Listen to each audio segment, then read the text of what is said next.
วัสดีค่ะผู้ชมพบกับนักข่าวพลเมืองซีรีพอร์เตอร์พื้นที่สาธารณะที่คุณผู้ชมสามารถแบ่งปันมุมมองและเรื่องราวใกล้ๆตัวของคุณมาได้ที่นี่ค่ะ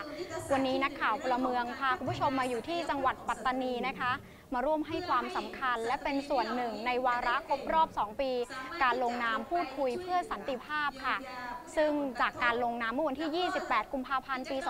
2556 ที่ผ่านมาหมุดหมายสำคัญในวันนั้นส่งผลให้เกิดการเริ่มต้นสร้างพื้นที่พูดคุยในวันนี้ค่ะจนถึงวันนี้ครบรอบวาระ2 ปีแล้วนะคะสำหรับการจัดงานวันสื่อสันติภาพชายแดนใต้ปัตตานีค่ะและเราได้รับความร่วมมือจากนักข่าวพลเมืองซีรีพอร์เตอร์ปาเต้ทีวีในการร่วมสื่อสารประเด็นสันติภาพในพื้นที่กับเราด้วยค่ะ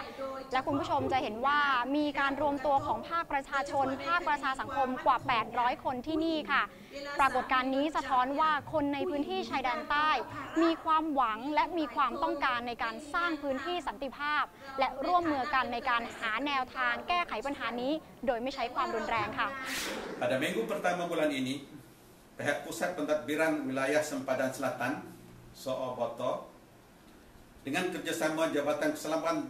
Keselamatan Dalam Negeri Bahagian 4 (KORMONO) dan beberapa orang bekas pegawai tinggi kerajaan telah membuat pengumuman di Bangkok bahwa pihak junta telah hampir pasti dapat menyelesaikan konflik di selatan dalam masa beberapa bulan selepas merampas kuasa. Kita ingin mengingatkan bahwa tidak mungkin suatu konflik yang berlarutan lebih 200 tahun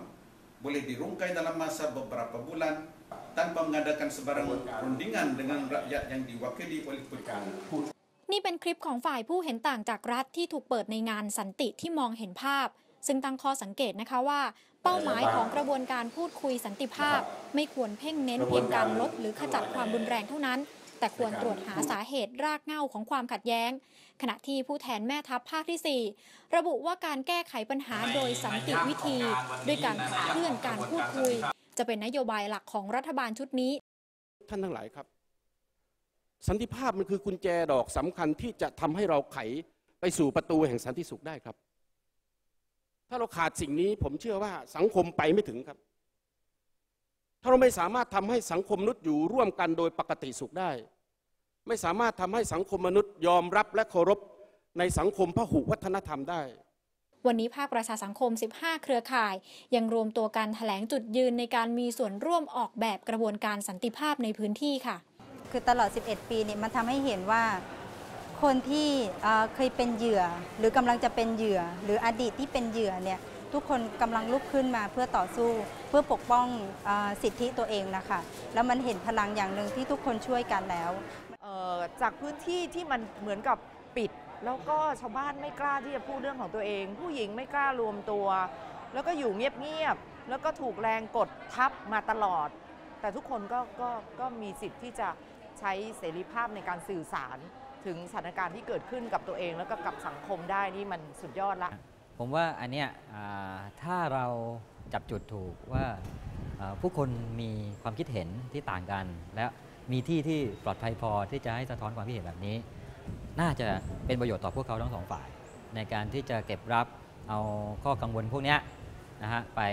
ใคร่ครวญไปคบคิดแล้วก็สร้างประเด็นต่อ